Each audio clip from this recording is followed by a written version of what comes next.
bazalt qoplamasi bilan issiqlik ta'minotini yaxshilash va tutash hududlarini obodonlashtirish uchun 104 milliard 808 million so'm, umumiy umumta'lim maktablari uchun 232 milliard so'm, maktabgacha ta'lim muassasalari uchun 111 milliard so'm, sog'liqni saqlash muassasalari uchun 76 milliard 600 million so'm, tumanidan temir yo'l tagidan o'tuvchi tunnel uchun 45 milliard so'm, Sirdaryo tumanida hunarmandlar markazi qurish uchun 5 milliard so'm, Guliston shahridagi Yangi Hayot va Navbahor mahallalaridagi ijtimoiy himoyaga muhtoj bo'lgan fuqarolarga ikkita yotoqxona binosini o'rniga zamonaviy 5 qavatli 40 xonadonli ijtimoiy uy qurish uchun 12 milliard so'm ajratildi. Va Xovos tumani Paxtakor mahallasining infratuzilmasini tuzilmasini rivojlantirish uchun 4 milliard 300 million so'm, Guliston shahar Navbahor mavzida joylashgan 13-sonli ko'p qavatli uy lift qurilmasi uchun 400 million so'm ajratilgan. Albatta taqsimlangan mablag'lar yuqorida ta'kidlab o'tilgandek soha va tarmoqlarda kelib tushgan takliflar asosida shakllantirilgan. Bu manzilli ro'yxatlar tarqamat va material sifatida menimcha deputatlarimizga berilgan. Agar uni hisobotim shundan iborat. Rahmat. Endi bu masala doimiy komissiyada ham ko'rib chiqildi, to'g'rimi? Hamma deputatlarimizga menimcha bir haftalar oldinmi chakrakka tashlab berildi. Hamma deputatlar o'rgandi. Va bitta narsani aytmoqchiman, ko'p deputatlarimiz tomonidan o'zim hududimdagi ba'zi masalalar bo'yicha mana takliflarimizni beramiz. Bo'ladi, qo'shimcha takliflar bersak. Demak, hurmatli deputatlar, masalada o'zingizlarning hududingizlarda o'ylantirayotgan muammolar, aholini o'sha sizlarga bergan takliflari asosida takliflaringlarni bersanglar, o'sha dasturga kiritishga imkon bo'ladi. Agar bu dastur bo'lmasa, yana hali ko'plab loyihalar bo'ladi va albatta qo'shamiz. Va o'zimizda ham mana albatta borganimizda uchrashuvlarda xalqimizni o'ylantirayotgan aynan shu masalalar. Mana kecha men birikta deputatlar bilan gaplashdim. Ba'zi maktablar uni taklifi bo'ldi, yo yo'l masalalari bor, boshqasi bor. Shu bo'yicha o'zingizlarning taklifinglarni berishinglar mumkin. Hokimiyatga berasizlar, hokimiyat taqdim etadi qurilish bo'limiga va ular bu takliflarni o'rganib chiqishadi. Qo'shimcha yana marhamat, qo'shimcha bo'lsa. Qo'shimcha tariqasida o'sha kecha takliflar berilgan, haqiqatan kengash tomonidan berildi. Bu institutsiya dasturi chiqqan 2026-yildan 2028-yillarda 393-sonli prezidentimiz qarorlari, ayrim kelib tushgan takliflar ular ichida o'tiribdi institutsiya dasturini. Kecha ko'rib masalasida, ichki yo'l masalasida juda ham ko'p takliflar kelib tushgan ekan. U manzilli dasturi bor. Boya aytib o'tdim, ichki yo'lga 99 kilometr uchun 69 milliard so'm. O'shani manzilli ro'yxatida tuman shaharlarda takliflar olingan. Endi juda ham ko'p tarmoq bo'lganligi uchun bittalab ko'rib chiqish imkoni bo'lmadi, lekin bo'lishi ham mumkin ichki yo'llarimiz. Ularni qo'shib ko'riladi. Buni deputatlarimizni xabardor qilishimiz kerak-da. Qachon, qaysi yo'l qilinadi? Deputatlarimiz borganda, shu aholi bilan gaplashganda, falon vaqtda, falon dastur bilan bo'ladi va shuncha mablag' ajratilyapti degan javob bera olsak, masalan, o'sha xalq ham tushunadi, kutadi bu narsani. Agar kirmay qolgan bo'lsa, unda kiritishimiz kerak, to'g'ri bo'ladi. Shuning uchun ham buni xabardor qilish uchun qiyin bo'lsa ham buni bir yo'nalishga solib, har bir deputatimizni boxabar qilishimiz kerak deb o'ylayman. Marhamat, agar savollar bo'lsa, marhamat, mikrofonni yoqib. Ruxsat bersangiz, savolim bor. Hozir 1 minut bitta savol beruvchi bor edi, keyin sizga beramiz. Marvob aka, sizmi? Sizdami savol, Marvob aka? Hozir Mirzoga. Ha, berdim. Qurilish kotibiga e'tirozimiz ham bor, taklifimiz ham bor-da. Misol uchun jadval qilyapti, juda qisqa muddatda qilyapti. Buni bu kishilar asosan tuman hokim muavvinlariga telefon qilib so'raladi. Nima muammo? Uni tuman deputatlar jalb. Ular ichini juda ham chuqur biladi. Qaysi ko'p voqealar bo'lyapti. Qo'shni maktab, ikkinchi maktab e'tiborsiz. 10 yillik so'rovlarimiz bor. Shular tuman nimalarni taklif beramanki, tuman deputatlarim javob. Shu qo'shimcha so'ramoqchiman. Va Abdurahmonov 39-Xavosa ko'radi. Mana shu dastur tuzishda asos takliflar yozmalarda berilganmi yo nima deymiz, og'zaki olinganmi? Sababi biz analiz qilib chiqdim. Mana shu mikrofoningizni o'chirib turing, iltimos. Abshakaka, uzr. Analiz qilib chiqdim, ko'rsam gap ochig'i qariyb trillion mablag'da 400 milliard so'mi Guliston shahriga ajratilyapti, maktablarga ajratilyapti. Как будто Sayxunobod maktablari, Sirdaryo maktablari zo'r deydi. Asosan shunga ishladim. Men savolim bor edi. Mana viloyat maktabgacha maktab ta'lim boshqarmasi ishtirok etishyapti. Bular bir taklif ishlab chiqishda ishtirok etganlarmi yo'qmi? Maktabgacha ta'lim boshqarmasi. Keyin tumanlardan rasmiy ravishda sizlar qanday olasizlar takliflarni? Ularni bir tanishib chiqsak bo'ladimi? Tuman hokimlari beradi-ku takliflar sizlarga. Ularda sizlarda bormi yo'qmi rasmiy takliflar yoki hammasi og'zaki? Rahmat savol uchun. Hammasini tasdiqlab, sohalar shahar kesimida xat bilan o'sha jadvallar tariqasida tasdiqlanib olingan. Tagida asoslari bilan birgalikda. Mana aytib o'tganingizdek, xalq ta'limi instituti o'tiribdi. Bular takliflari asosida ishlab chiqilgan hammasi. So'ramoqchiman maktabgacha ta'lim boshqarmasidan o'zlaridan. Mikrofon bormi? Bor. Assalomu alaykum, hurmatli deputatlar. Ham hozir o'zi o'tgan 47 ta maktabimiz, 45 ta maktabgacha ta'lim tashkilotlarimiz va maktablarimiz 93-sonli qaror asosida mukammal ta'mirdan va rekonstruksiyadan chiqarildi. Bu safar ham hozir mana taklif berilyapti. Bu takliflarning hammasini birga ko'rib chiqqanmiz. Hamma va tuman shahar hokimliklari bilan ham kelishilgan holda berilgan. Bu maktab va maktabgacha ta'lim tashkilotlarimiz. Kecha mana bu shu masala bo'yicha deputat menga murojaat qildi. Haqiqatda juda ko'p yozishmalar bo'lgan ekan. Mirzobod tumanidagi 19-maktab bo'yicha ikki koeffitsiyentda ishlayapti. 700 ta bola o'qiydi, 300 o'rinli maktabda ekan. Bu narsani ancha-muncha yozilgan ekan. Buni sabablari bormi kiritilmagan? Mirzobod tumani 19-sonli ta'lim birgina kotibiyat mudirimiz aytib o'tgandek, prezidentimiz 27-dekabrda 26-28-yillarga mo'ljallangan 393-sonli qarorlar imzolandi. O'sha yerda 26-yilda, ya'ni bu yil investitsiya dasturiga tushgan qo'shimcha rekonstruksiya aynan 19-umumta'lim maktab. Deputatlarimiz bergan takliflarni ko'rib chiqdik. Ayrimlari dasturlarning ichida o'tiribdi, ayrimlarini yana qo'shimcha takliflarga qo'shamiz. Rahmat.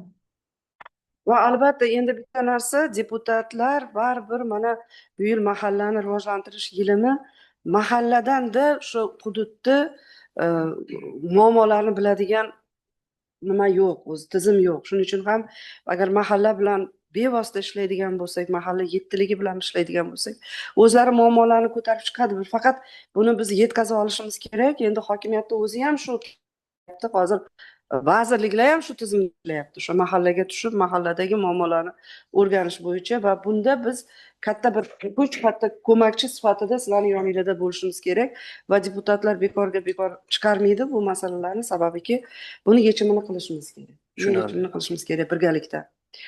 Bormi yana savollar? Marhamat. Taklifim bordi meni taklifim. Mirbop aka ikki og'iz aytsinlar bo'lmasam. Marhamat, Mirbop aka, siz so'rovdingiz so'z. Assalomu alaykum, hurmatli rais, hurmatli deputatlar. Taklifim shunday iboratki, birinchisi mana shu sessiya qarori bilan chiroyli nazorat guruhi deputatlardan iborat bo'lgan guruh bo'lish kerak. Tarkibida bir 15 kishi bo'lish kerak va bu viloyatda 2026-yilda qanaqa qurilish bo'ladimi, yo'l bo'ladimi, maktab bo'ladimi, nima bo'lishidan qat'iy nazar, mahalla bo'ladimi, qaysi qaror bilan kelib tushishdan qat'iy nazar, mana shuni umuman har 2 oyda agar iloji bo'lmasa har 3 oyda bir kvartalda bir marta masalalar ko'rib chiqilishi kerak. Mani taklifim shunaqa. Ikkinchisi, o'tgan yil qilingan 92-qaror, 93 bilan bo'lgan narsalarda umuman yagona injiniring kompaniyasi ham qurilish bilan bog'liq bo'lgan tashkilotlar birortasi qoniqarishmadi. Sabab birinchidan smeta hujjatlari, proyekt hujjatlari slista deydi, men buni hozir sizga chizib beradi. Siz buni amalga oshirishingiz kerak. Shunaqa qilindi. Agar bizni viloyatimizda salohiyati shunchalik past bo'lib, haligi nima dedik, proyektirovщиклар bo'lmasa, loyihachilar bo'lmasa, uni smetasini qilib beradigan odam bo'lmasa, biz uni pulni hazm qila olmasak, nima qilamiz haligi chala-chulpa qilib? Oxiriga yetdi. Shuning uchun bu masalada ham men o'ylaymanki, shunday bir masalani qo'yish kerak.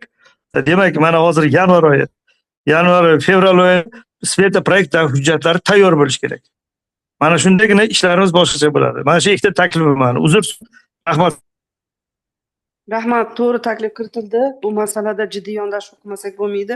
Haqiqatan ham mana o'tgan yil qancha mablag'lar ajratilgan bo'lsa, ba'zi bog'chalarimiz, maktablarimiz ham oxiriga yetmagan. isitish tizimlari oxiriga yetmagan, mana deputatlarimiz o'rgangan va bu masalada haqiqatdan o'sha smeta, o'tgan safar ham shu masalani ko'tardik. Proyekt bor, smetasi unga to'g'ri kelmaydi. Mana shunaqa holatlar bo'lgan. Shuning uchun ham quruvchini ham o'ylantirib qo'yayotgan masalalar bor. Puxtaroq qilishimiz kerak, mablag' berilyapti-ku. Proyektga ham berilyapti, uni tuzadigan odamga berilyapti. Shuning uchun bunga talabni kuchaytirishimiz kerak.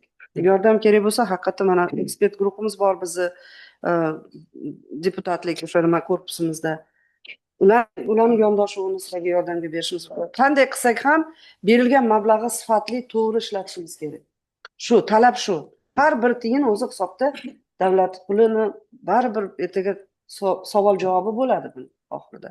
Shuning uchun ham mana deputatlar ko'p joylarga borganda shu muammolar bo'lgani uchun hozir sizlarga javobingiz bormi? Albatta, bu bo'yicha viloyat hokimining o'zlarini ham viloyat rahbarining o'zlarini ham qattiq nazoratiga olganlar. Aynan o'sha haqiqatdan aytib o'tdilar 93-son. Yildan yilga o'tib ketgan dasturlarimiz ham bor. Bu 2025-yilda qilinishi kerak bo'lgan dasturlarimiz ayrim qarorlar yo o'sha manbalardan kelib chiqib 2026-yilga ham o'tgan. Bu albatta nazoratga olingan. Viloyat hokimimiz o'rinbosari Alisher Bro'richni o'zlari ham nazoratga olganlar. Albatta bu yil bo'yicha ham kamchiliklarga yo'l qo'ymasdan qattiq nazoratga olib birgalikda tegishli tashkilotlar mutasaddilar bilan birgalikda ishlaymiz. Agar sizlardan ham ko'mak so'raymiz, hozir yaxshi taklif berdilar. Ish guruh qilib turib 2-3 oyda bir nazorat bo'lsa, o'zimiz uchun ham yaxshi bo'ladi degan, turtki bo'ladi degan talabda yaxshi bo'ladi. Albatta, albatta, rahmat. Marhamat, Sherali, sizda savol bor. Assalomu alaykum, hurmatli sessiya ishtirokchilari. Men Yangi O'zbekiston bo'yidan saylangan deputat Sherali Mamatsoyevman. Bizdan bitta taklif bor edi, bitta savol. Birinchisi, mana hozir nogironlar Navbahor mahallasidagi joylashgan 13-sonli ko'p qavatli uyda lift qurilmasi deyapti. Bu xususiy qurilish tomonidan qurilganmi? Yo'qda ko'p qavatli uy yo'qda, davlat tomonidan qurilgan. Ha, bu xususiy haqiqatdan to'g'ri aytib o'tdingiz. Xususiy uni hamkorlik subyekti tomonidan. Unda bu mablag'dan ta'mirlanyapti bu lift. Bu bo'yicha sizga agar qo'shimcha yozma tarixda agar ruxsat bersangiz, javob bersak. Yo, buni endi mas'ul deputatlar eshitish kerak-da, bu uchun. Yo, mayli, buni o'qlaydigan bo'lsa, bu ma'lumot kiritamiz qo'shimcha demoqchiman. Ijtimoiy obyektlarga yetmayotgan bir paytda xususiy quruvchilarni ham bizim qilayotgan chala ishlarini men endi ham turib bu pullardan qoplanishi to'g'ri emas. Bu savolim. Birinchisi taklifim bordi, bu yuqorida ham aytildi. O'tgan mablag'lardan ham ma'lum hududimda 2 ta maktab, 2 ta oilaviy shifokorlik punkti qurilishga tushgan. Endi oilaviy shifokorlik punktini mayli yaxshi qilingan, lekin maktablarda proyektlarga ajratilgan mablag' yetarli emas. Chala bajarilganda, chala loyihachi loyihani chala qilgan. Qanday? Buni Alisher Bo'riyev bilan gaplashganmiz. Masalan, 15-maktab Nargiza ham yaxshi biladilar. Maktabning binosi tushyapti, ta'mirlashga ochiq o'rash tushmagan, butun qishloqda joylashgan, mol hol kiradigan atrofda aylana trotuarlar tushmagan. Proyekt mukammal ishlab chiqilmayapti-da. Bu endi yana necha yildan keyin shu bilan u rekonstruksiyaga tushadi, mukammal ta'mirlashga tushadi. Shu haqiqatan ham yaroqsizligi ma'lum ko'rinib turibdi. Nima uchun bir paytda shu ijtimoiy obyekt to'liq loyihada hammasi kiritilmayapti. Bu loyihada ham mana shunaqa holat kuzatiladimi bu yo'qmi?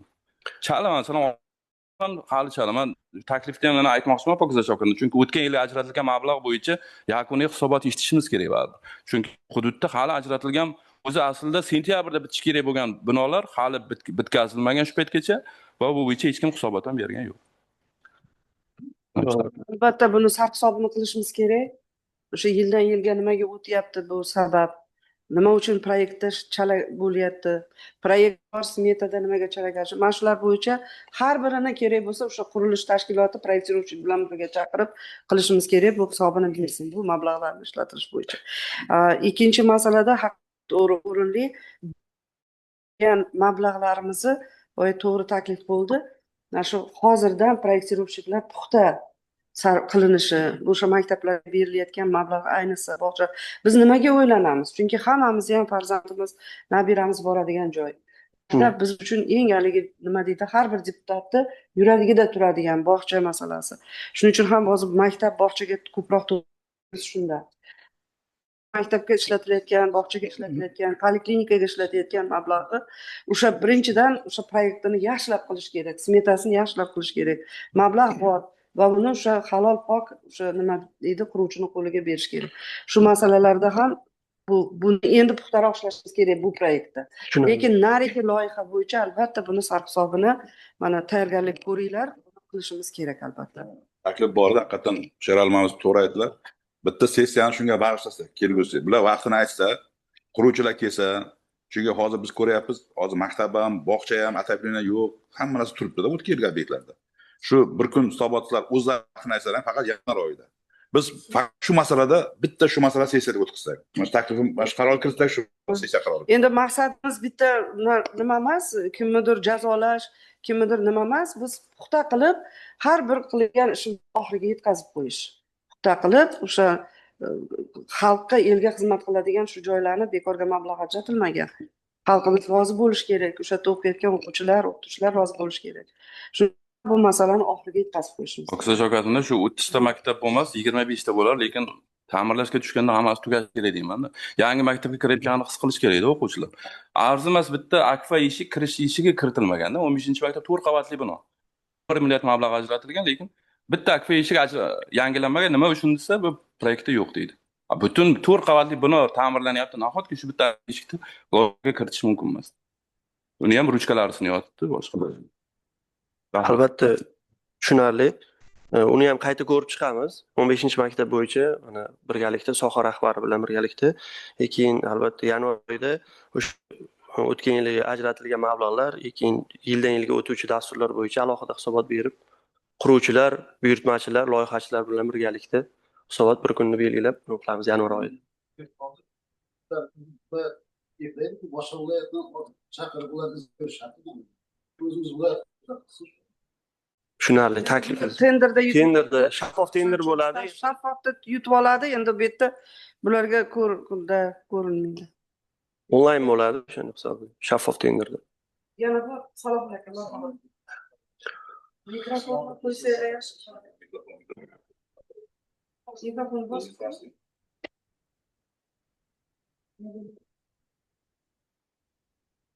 Baxt shahri Tinchlik mahallasi 22-deputatiman. Bu haqida ham deputatlik so'rovlari ham xatlar chiqardik. Shu masalalarni bajarilmaganligi haqida tuman hokimi bilan ham Baxt shahri hokimi bilan ham gaplashdik. Ularni ham bizga va sizga iltimosi mana shu masalalarni berish masalasini bizga qo'yishgan. Tinchlik mahallasida Elobod Tinchlik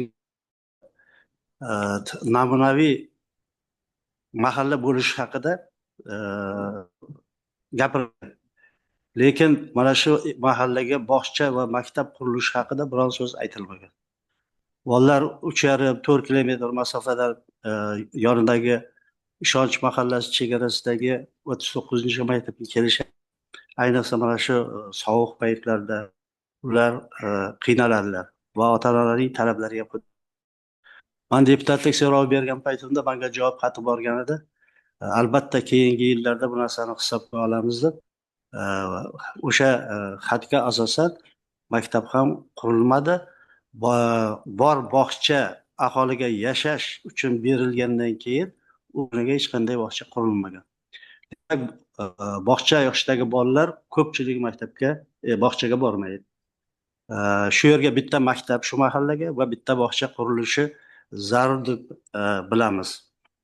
Islomobod mahallasidagi 31-maktabda kapital rekonstruksiya ishlar qilish kerakligi to'g'risida aytganmiz. Chunki bolalarga sinfxonalar yetishmaydi. Undan tashqari ma'muriyat uchun hech qanaqa ish olib borish xonalari yo'q. Ularni mustahkam olib borish uchun sharoitlar yaratilmagan. Xat bilan murojaat qilishgan, hokimiyatga murojaat qilishgan. Lekin bu maktab filialida hech qanaqa ishlar olib borilmagan. Ular mana shunday bir sport zali qurilishiga ham ota-onalarning talabi bilan ham muhtoj. Bu yerda bolalar bog'chasi yo'qligi uchun hech qayerga Demak, maktabga kelayotganlarda hech qanaqa tayyorgarliksiz bu qonun talablarini bajarmagan holda kelishyapti. Bu esa o'qituvchilarga juda katta og'irchiliklar yetkazib kelmoqda. Mana shunday yo'nalishlardan biri boya to'g'ri aytdi.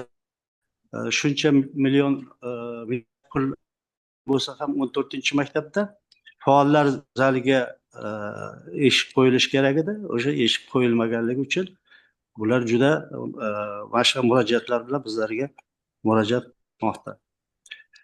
Men sizdan mana shu narsani xohlar edim. Alohida nima komissiya holatini yuborib, yerdagi holatlarni o'rganib, tahlil qilib, to'g'ri aytdilar. Agar mana shunaqa tekshiruvlar bo'lgan paytda biz bilan uchrashib va bu masalani ijodiy va ijobiy hal qilishda amaliy yordam berishlaringizni so'raymiz. Mana hali 5 yil oldin, 10 yil oldin bergan nimalarim ham, deputatlik so'rovlarimni ham bajarilmagan holatlar hozirgacha turibdi.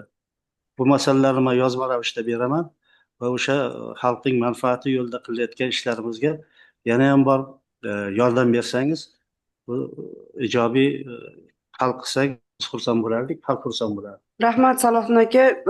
Bormi birorta dasturlarga kirmaganmi? Sirdaryo tuman Baxt shahardagi Elobod tinchlik mahallasi. Hozir bizning dasturimizda yo'q. Agar qo'shimcha takliflar bilan mana soha Nargiza Ibodullo, soha rahbari masalan siz ham o'rganib chiqinglar. O'zingizlar agar nima bo'ladigan bo'lsa, mayli mana shu yilli dasturgami yo boshqa keladigan katta loyihalarga agar haqiqatda shunaqa bo'ladigan bo'lsa, maktabga, o'sha bog'chaga ehtiyoj bo'ladigan bo'lsa, buni bir o'rganib ko'ringlarda. Bekorga deputatimiz masala ko'tarmayotgan. Shuning uchun bir ko'ringlar. Agar kirgan bo'lsa, javobini berishimiz kerak. Kirmagan bo'lsa, demak o'rganib chiqib ehtiyoj bo'ladigan bo'lsa kiritishimiz kerak. Maylimi? O'rganib ko'ringlar. Kadastr bilan gaplashganimizda bular joy masalasi. Kadastr aytyaptiki, qurish uchun joy bor. Qilsak bo'ladi deyapti. Biz o'sha xatda ham ilova qildik. Agar joy bo'lmaydigan bo'lsa, o'sha Beshbuloq mahallasiga yaqin joydan agar imkoniyati bo'ladigan bo'lsa, joy ajratish masalasini ham taklifini qo'yganmiz. Salohin, xabaringiz bor. Sirdaryo tumani, Sardoba tumani prezidentimiz alohida hozir nazoratlarda turibdi. Ularga juda ham katta mablag'lar va mana yana o'sha ajratiladigan mablag'larga mana o'rganib chiqishadi. Mana topshirig'i beryapmiz va buni javobini albatta tez kunda berishinglarni ham deputatga, ham kengashga javobini beringlar. O'rganib chiqib bitta komissiya tuzinglar. Kerak bo'lsa Salohin akani o'zini ham taklif qilinglar va bir o'rganib chiqib xalq ichida ehtiyoji bo'ladigan bo'lsa, buni qilishimiz kerak. Rahmat Salohin aka. Marhamat. Assalomu alaykum. Fakida topqatim mumkinmi? Marhamat. Ravshan aka, marhamat. Assalomu alaykum. Men 23-bahor saylovidan deputat Ravshanbek Mahmudovman. Hozirgi savolga o'xshagan savol. Sirdaryo shahridagi 27-maktabda 2000 nafardan ortiq o'quvchi o'qiydi, lekin stadion yo'q. Yonida yo'lda narigi yuzda kichkinagina bir shaxsiy bo'lgan, shundan foydalanib kelishgan. Buni 24-yilda, 25-yilda yozib berdik qayta, lekin hozirgacha hech qanday javob bo'lmadi. Agar rejaga kirdimi yoki yo'qmi? Kirmagan bo'lsa, qo'shimcha rejaga kirsa bo'ladimi? Bu birinchi savol. Ikkinchi savol. Mana Zarshunos mahallasida 10-maktabning yonida alohida korpus bor. Lekin bu bino hozirgacha maktabni ixtiyorida emas, tuman xalq ta'limini ixtiyorida emas. Shu binoni 8 ta xonasi bor, pollik remont qilsa, bir chiroyli foydalansa bo'ladigan joy. Shundan foydalansa bo'ladimi? Shuni maktab balansiga o'tkazib berish mumkinmi? Uchinchi savol, mana Zarshunos mahallasida, keyin Quyosh mahallasida bog'cha, bitta shaxsiy bog'cha bor xolos. Hozirgi Salohin aka aytganlaridek boshqa bog'chalar yo'q. Bularni ham qo'shimcha rejaga kiritsa bo'ladimi? Javob uchun oldindan rahmat. Rahmat. Agar kirgan bo'lsa dasturlarga, deputatimizga, kengashga javobini beramiz. Buni ham xuddi shunday bir komissiya tuzib, Nargiza bilan buni ham bir ko'rib chiqinglar, maylimi? Mana alohida taklif bo'lyapti, yaxshi bo'lardi. Agar haqiqatda xalqda ehtiyoj bo'ladigan bo'lsa bu yerga. Rahmat. Gulchehra, marhamat sizga. Assalomu alaykum. Hurmatli rais va hurmatli deputatlar, eshitilyaptimi? Eshitilyapti. Gapiravering. 35-saylov okrugidan Jonjigit va Gulchehraman. Meni mutaxassisga quyidagicha savolim bor edi. Mana hozir 93-qaror bo'yicha Yangi shahridagi o'sha Barkamol avlodni o'sha ta'mirlashiga 600 milliondan oshiq mablag' ajratilib, ta'mirlashdan chiqdi-da. Faqat meni bitta qiziqtirayotgan masala bor. Bu o'zim shaxsan borib ko'rganimda juda ham bir g'ishlari ketib qolgan, yaroqsiz joyni bunday olganda kosmetik remont qilib qo'ydida, lekin tagi chirib ketganda, uni o'sha qulab ketish xavfi ham bor binoni. Qanday qilib o'sha yaroqlik darajasi nima uchun o'shandan oldin borib ko'rilmadi yoki biz masalan takliflar ham berdi, mana shunaqa ustini shivab yuboryapmiz shkaturka qilib, lekin tagi umuman chirib ketgan binoni biz shkaturka qilib oldikda, ertaga bolalarimiz hayoti xavf ostida qoladi. O'shani bilmoqchimanda, umuman gazini ekspertiza xulosalariga inobatga olinadimi o'sha paytda? O'sha savolimga javob bersangiz. Juda ham rasmlari ham bor meni o'sha yaroqsiz holatini. Rahmat. Marhamat. Assalomu alaykum. Hurmatli deputat. Albatta u birlamchi loyiha qilayotganda Mikrofondan o'chib turinglar iltimos. qurilish inspeksiyasini, ya'ni GASIMni xulosalari olinib, xulosalar asosida u remont qilingan xulosasi borligi sababli shunga ruxsat etilgan remontga. Mutaxassislarni Yaroqliligi sifatida xulosa berilganligi uchun shu ta'mirlagan. ta'sirga tushgan. Rahmat. Endi bitta narsa, bu juda ham katta loyiha. O'tgan yilgi bo'lgan loyihalarni ham juda katta edi. Bu bunaqa mablag'lar hech bizga juda ko'p yillardan beri mana prezidentimizga rahmat, shunchalik mablag'lar ajratilib, qancha maktablarimiz ta'mirlanib chiqdi, bog'chalarimiz, yo'llarimizga ketdi mablag'larimiz. Mayli. Endi ishvor joyda kamchilik ham bo'ladi, lekin bu kamchiliklarni kerak. Ikkinchidan mana shu kelgusi loyihamizni ham chiroyli qilib, birinchi navbatda loyiha ishlarimizni puxta qilib olishimiz kerak, mana xulosa chiqarishimiz kerak va men o'ylaymanki, agar hozir biz har bir deputatga aytsak, 4 tadan 5 tadan masala qo'yadi. Taklifim, chunki reglamentga ham rioya qilishimiz kerak. Agar deputatlarda masalalar, muammolar biz aytdik sizlarga. Agar o'zingizlarning taklifinglarni yozma, mana Shohstaxon o'zlariga yozma bersangiz, yozma yetkazib bersanglar, Telegram orqali takliflarni tashlab berishsa, biz o'rganib chiqib, nimaga yetkazamiz. Albatta, qurilish bo'limiga va ta'lim, agar ta'limga tegishli bo'lsa, ta'limga, sog'liqni saqlashga tegishli bo'lsa, sog'liqni saqlashga, yo'l bo'yicha yo'lga, hammasiga biz o'zimiz takliflarimizni yetkazamiz.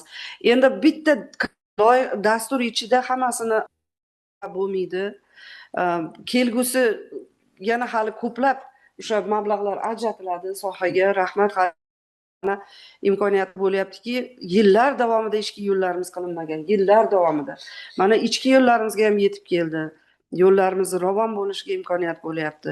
Bog'cha maktablarimiz bitta ikkita bog'chaga qilardik. Mana o'zimiz deputat bo'lganmiz, lekin mana o'tgan yili qancha 45 ta maktabimiz, to'g'rimi? Bog'chalarimiz montaj. Bu yil ham mana bo'lyapti. Va asta-asta bo'ladi, faqat buni biz o'zimiz deputatlik nazoratimiz bilan, jamoat nazoratimiz bilan ko'mak berishimiz kerakki, sifatli qilib shu xalqimizni rozi qiladigan sharoitlarni bolalarimiz uchun qilib berishimiz kerak. Rahmat, agar shu taklifga ko'nsanglar, rozi bo'lsanglar, qaror loyihasi qo'lingizda turibdi, hurmatlilar. Agar rozi bo'lsanglar, o'sha qo'shimcha takliflar bilan, mulohazalar bilan shu qaror loyihasini qabul qilsak bo'ladimi? Bo'ladi, yaxshi taklif. Bo'ladimi? Rahmat. Agar rozi bo'lsanglar, qo'shimchalarni qo'l ko'tarib ovoz berishingizni so'rayman. Rahmat. Qarshilar? Yo'q. Betaraflar? Rahmat. Qaror tasdiqlandi. Rahmat. Hurmatli deputatlar, endi birinchi masalamiz bo'yicha ma'ruzatchimiz yetib keldilar. Hozir ularga so'zni beramiz. Ya'ni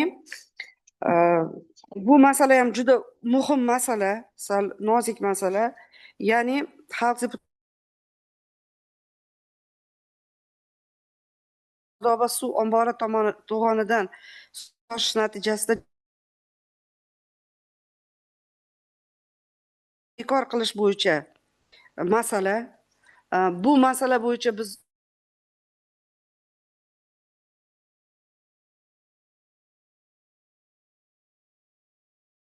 bilan har bir mana shu har bir ko'rinish bo'yicha haqiqatda to'g'ri xulosa qabul qilishimiz kerakki, bu insonni, bitta insonni hayoti bilan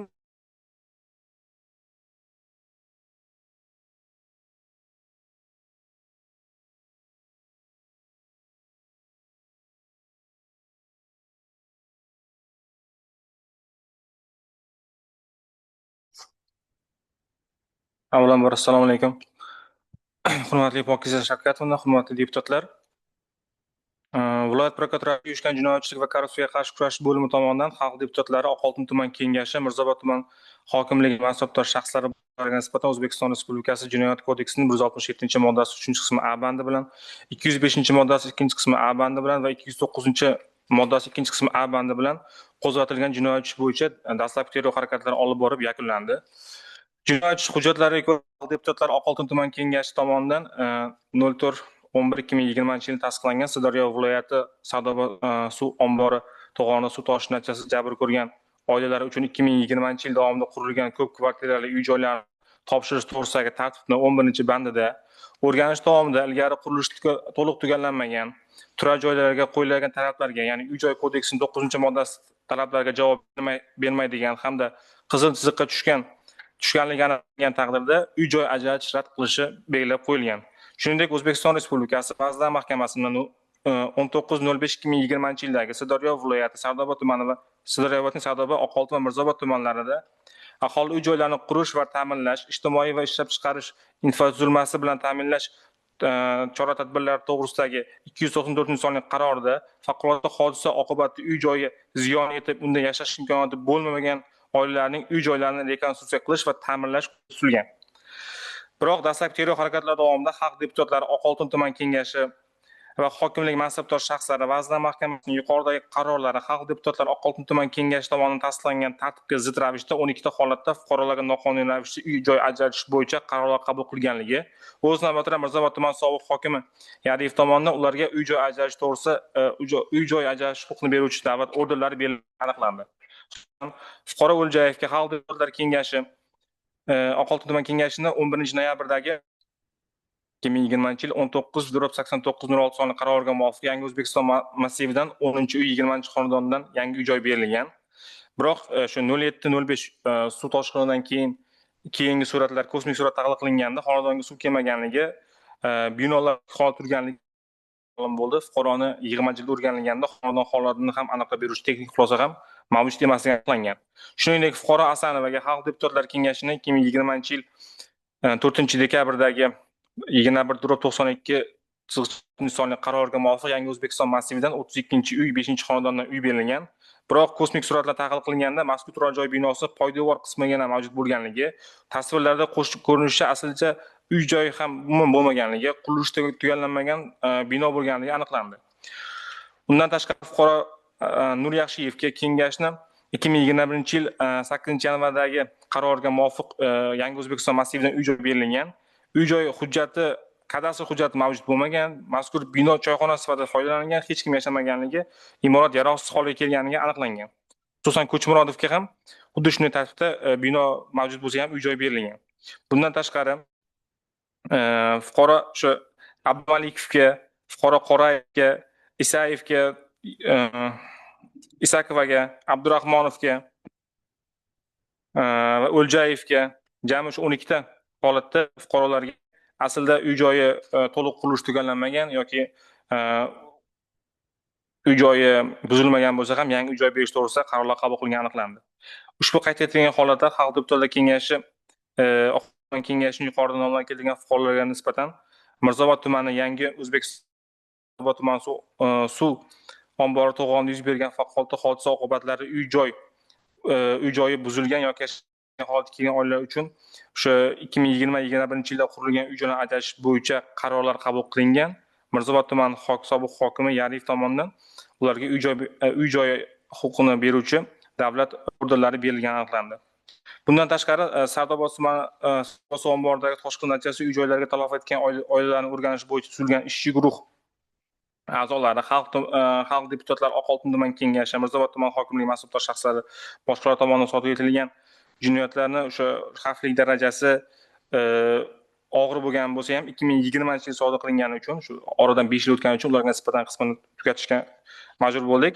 Bir qismini xususan Mirzaobod tuman sobiq hokimi Yariyev mansab vakolati suiiste'mol qilingan holda xalq deputatlari Mirzaobod tuman kengashining noqonuniy qarorlarini chiqarishga erishib 9 ta holatda fuqarolarga uy-joy berish to'g'risida qarorlar qabul qilib, davlat va jamiyat manfaatlariga jiddiy zarar yetkazgani aniqlandi. Xususan fuqarolar Yunusov, Berikbayev, Tashremidovlarga xalq deputatlari Mirzaobod tuman kengashining 3-noyabrdagi bilan Yangi O'zbekiston massivida xonali uy-joy berilgan bo'lsa-da, xalq deputatlari kengashining 30-dekabrdagi 23-6-sonli qaroriga asosan yana bittadan uy-joy berilgan. Ya'ni bitta holatda fuqaroga 2 tadan uy-joy berilgan.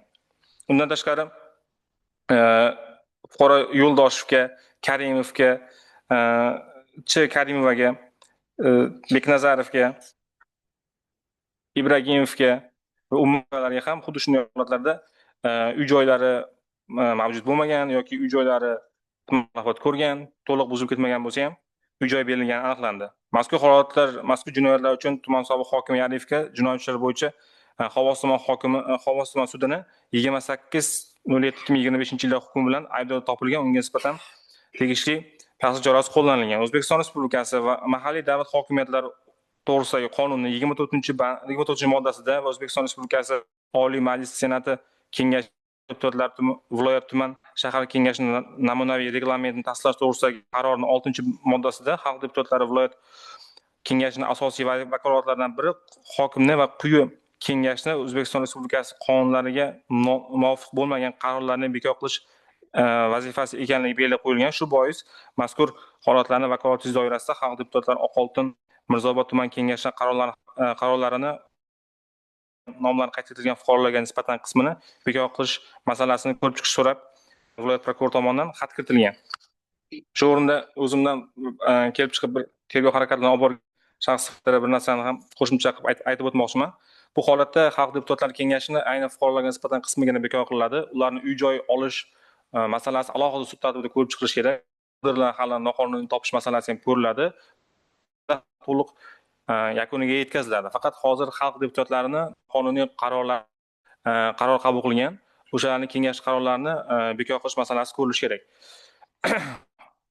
Hozir shu savollar bo'lgan bo'lsa. Shohruzjon, rahmat. Endi to'g'ri o'sha paytda xalqning boshiga juda ham katta tashvish kelgan edi. Ko'p odamlarimiz uysiz, joysiz, mol-mulksiz qolib ketgan edi va bu fojianing oqibatlarini hammamiz o'zimiz ko'rgandik. Va tezlik bilan prezidentimiz o'zlari tashrif buyurib, juda katta bir bunyodkorlikni 9 oy ichida juda katta bir shahar bunyod bo'ldi desak mubolag'a bo'lmaydi. Va deputatlarimizga o'sha paytda juda ham katta vakolat beriluvdi-ki, shu o'rganib chiqib, boshqa qilib, ko'rib chiqib va deputatlarimizga ham oson bo'lmadi o'sha paytda. Sababi tumanida yurdik, kimdir foydalanishga xohladi, kimdir bunday bo'ldi. Xullas o'sha shoshilinch balkim shu nimalarda men o'ylamayman bir qandaydir manfaat bilan bo'lgan bu narsa deb. Lekin baribir bo'lgan bu hol.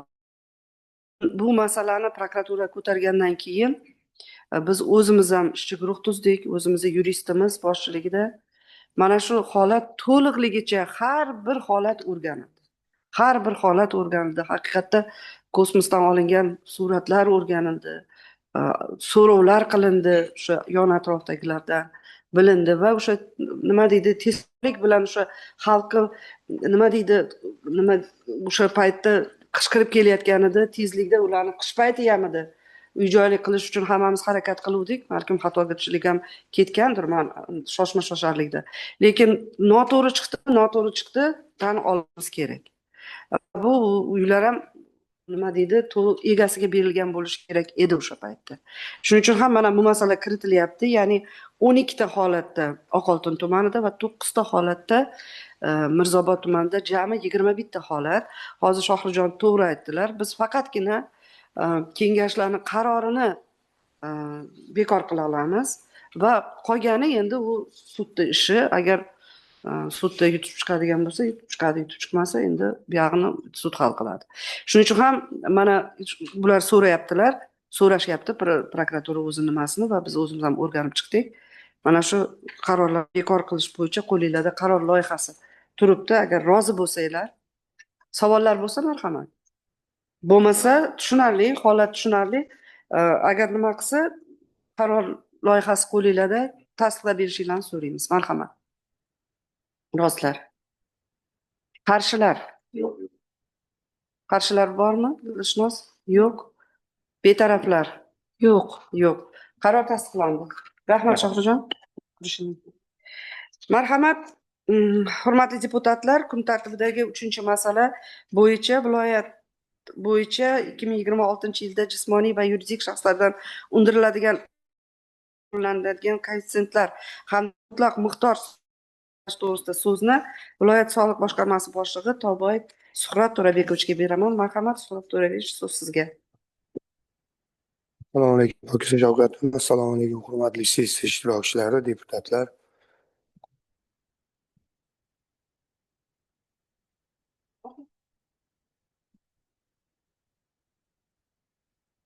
Hurmatli sessiya ishtirokchilari, Sirdaryo viloyati bo'yicha 2026-yil 1-yanvar holatiga jami 15.835 ta asosiy faoliyat ko'rsatib turgan soliq to'lovchilar mavjud bo'lib, shundan 358 tasi aylanma soliq to'lovchilar, ya'ni tuman shaharlardagi auz to'lovchilar va 6365 tasi index to'lovchilar mavjud bo'lib, 2025-yil uchun soliq ma'murchiligini yanada yangi metodini qo'llanishi hamda soliq tizimida mahalla darajasiga tushib borishi, korxona va ishlash mexanizmini jadallashtirishimiz orqali hududlarda ma'murchilik bilan bog'liq muammolarni o'rganib, ularni joyida ijobiy hal etish bo'yicha tizimli ishlar olib borganmiz. Shuni natijasida 2025-yil uchun byudjet daromadlari, ya'ni rejasi 1.949 milliard, haqiqatda ijroda 2.322 milliard so'mga yoki 119% ta'minlanib, 73 milliard so'm qo'shimcha mablag' jalb qilindi. Tumanlarga miqdori o'tgan yilning oy davriga nisbatan, ya'ni 2024-yilga nisbatan 2025-yilda jami byudjet tushumlari ya'ni 1.690 milliard 4-yil uchun belgilangan reja 2025-yil yakuni bilan hisoblanganda bu respublikada eng yuqori ro'sk, ya'ni 137% ro'sk bilan yopilgani alohida ta'kidlash joiz. Ya'ni bu shu jumladan joriy yilning 12 oy davomida mahalliy daromadlari, ya'ni 1.739 milliard so'm belgilangan reja 111% ga bajarildi. Ortiqcha 190 milliard so'm 4-chorak yakuni bilan mahalliy byudjetimizda pulimiz qolyapti.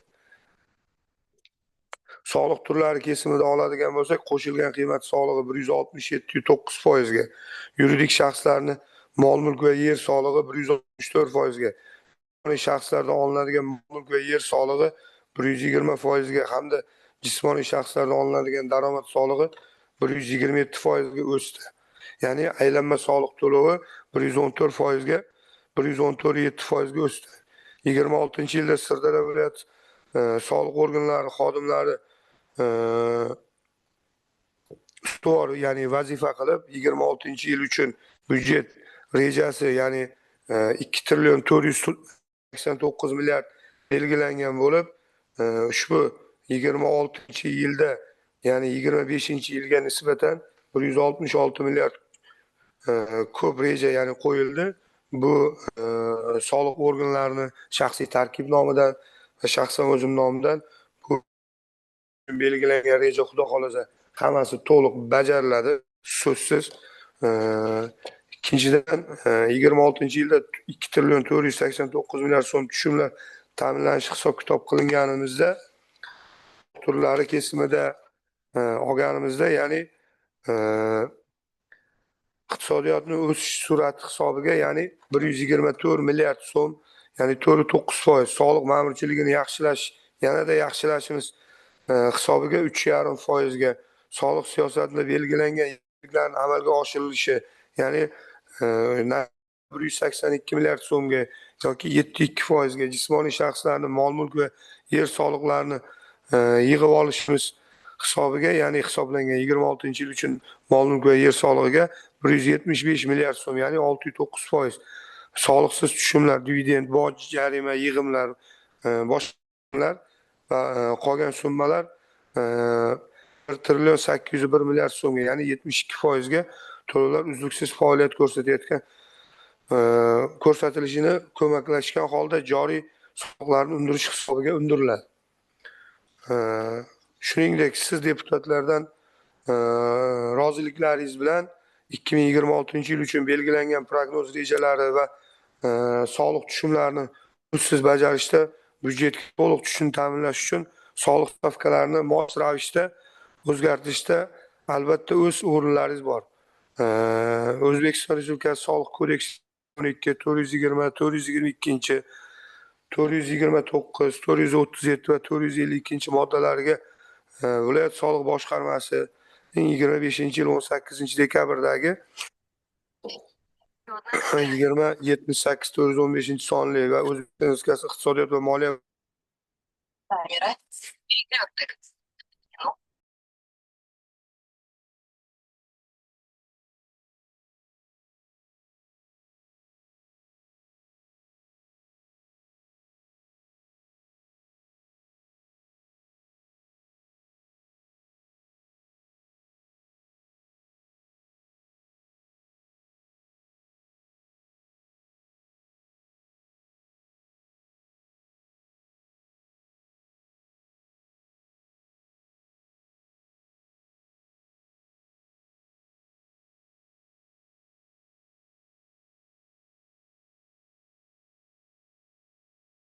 kamaytiruvchi koeffitsiyentda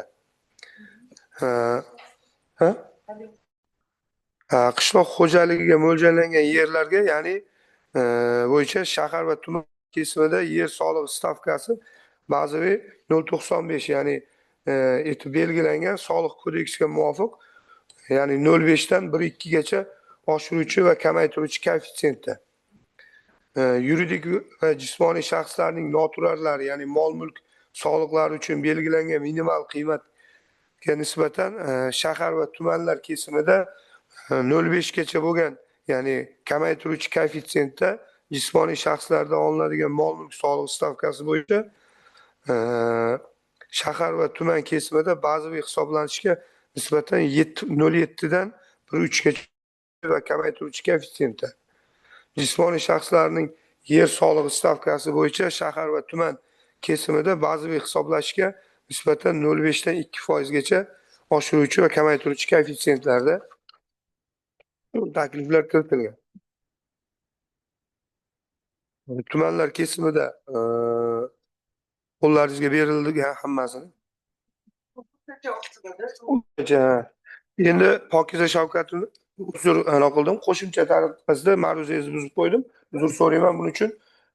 Belgilangan prognoz rejalarni bajarishda deputatlarimiz, hurmatli deputatlarimiz mana xabar bor. Asosiy drayverimiz bizda qishloq xo'jaligi Sirdaryo viloyatida.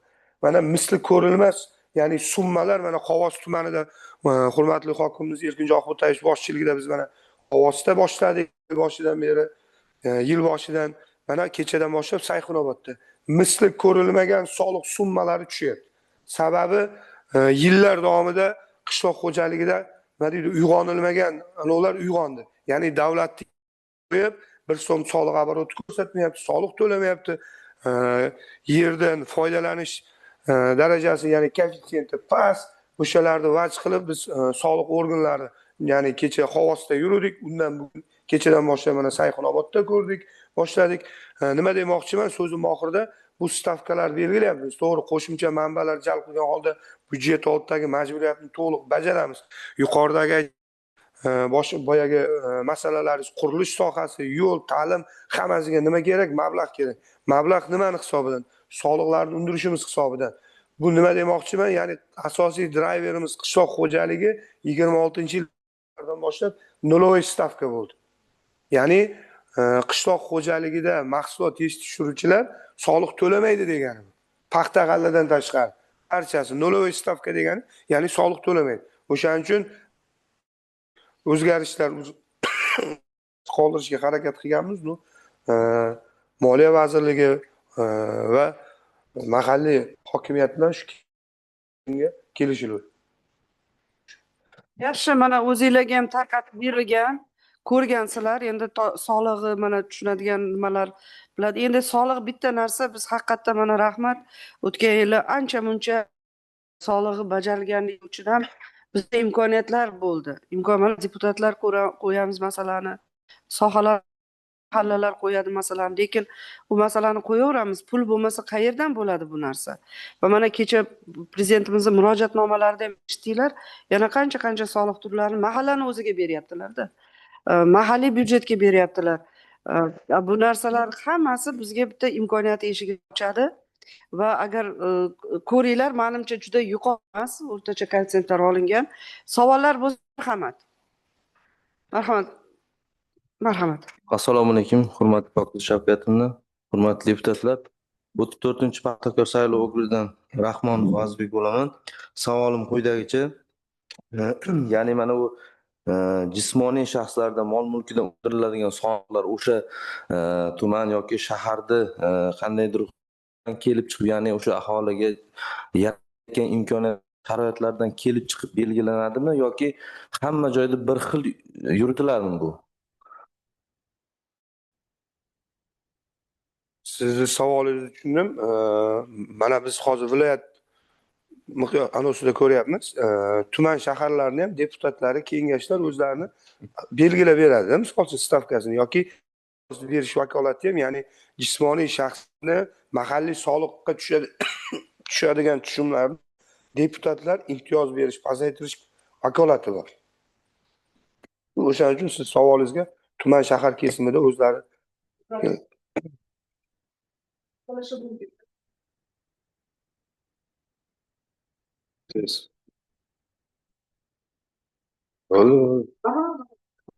Assalomu alaykum. Babaga hozir men berayotgan savolim arzigan savolim davomi. Ochig'i men hozir yaratilayotgan imkoniyatlar albatta soliq tushumlaridan ekanligini hammamiz tushunib turibmiz. Mana shu soliqlarni bir oddiy tilda tushuntirib bering. Qancha oshyapti, oldin qancha edi, hozir qancha bo'lyapti? Mayli Guliston shahar misolida. Hozir bizni baribir onlayn kuzatayotganlar ham bor. Umuman fuqarolarga ham sal tushunarli bo'ladi. Oshuvchi, ko'taruvchi, tushuvchi deyapsiz. Oddiy tilda qancha oshishi mumkin, qancha tushishi mumkin? koeffitsiyentida deyapsizmi hozir shunda? Mulk solig'ini, misol uchun jismoniy shaxslarning mulk solig'i bizda hisoblash metodi bu. Ya'ni soliq organlarining ma'lumotlar bazasida, ya'ni kadastr qiymatidan kelib chiqib hisoblanadi. Kadastrni qancha baholasa, buni ham tan olishimiz kerak. Misol uchun qishloq joylarimizda o'zimiz mana qishloqda katta bo'lganmiz, 10 xonali uyi bor fuqaro kadastr qiymatida uni mulkni bahosini misol uchun 70 million baholab qo'yyapti. Soliq organi bu yerda vakolati borib har 5 yilda kadastrni qayta yangilash majburiyati bor. 5 yilda yangilaganda qiymati, real bozor qiymati degan narsa kirib keldi mana bu yil. O'sha bozor qiymatiga mos ravishda qilish kerak. Mana siz aytayotgan narsa to'g'ri. Misol uchun Guliston shaharida oladigan bo'lsak, Guliston shaharida 2 xonali domni mulk qiymati qariyb 3 milliardlik domlar bor. Lekin 3 milliardga proporsional mulk solig'i hisoblanadi. Ya'ni uskat tizimida ro'yxatdan o'tgandan keyin. Lekin Guliston turar joy, ya'ni fuqaro jismoniy shaxsni turar joy obyekti bor, 10 xonali kadastr qiymatini past baholab qo'ygan. Arzimagan 300 million, 200 million. 100 million deylik hisob kitob qilish uchun. 100 million baholab qo'ygan, 100 milliondan 400 ming so'm soliq to'laydi. 4% ya'ni mulk solig'ini hisoblashamiz.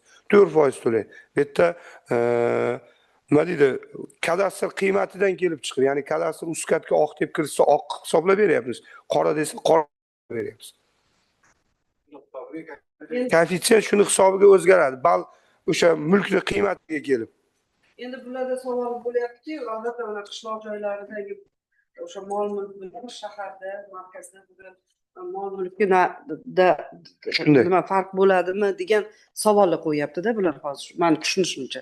To'g'rimi? O'tgan yili qancha to'lagan masalan 100 ming to'lagan bo'lsa, bu yil 110 ming to'laydi. Agar kadastr Guruhiy hisobda shunday. Kadastr qiymati shunday. Rahmat, yana bormi savollar? Assalomu alaykum. Marhamat. Birinchi saylov Shirin okrugidan deputat Sobirov Bahroman. Suhrat To'rabekovich, savolim shundayki, bizda mana korxonamiz tashabbusi bilan ishchilarimizga 163 ta xonadonga qariyb 1000 kilovatlik quyosh panellari o'rnatganmiz. Bularga qanaqangi imtiyozlar ko'zda tutilgan? Endi biz shu imtiyozlarni aytib nima qilyapmiz-da? Shu haqda o'zingizdan so'rab bilmoqchi edim.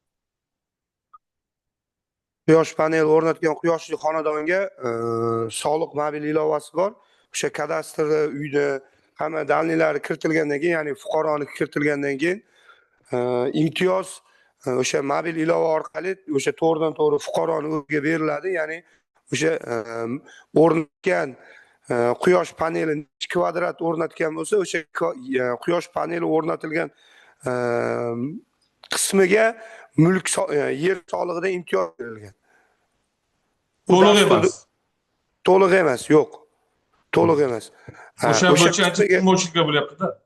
O'sha quyosh paneli o'rnatilgan qismiga imtiyoz berilgan. U to'liq berilmaydi imtiyoz unga.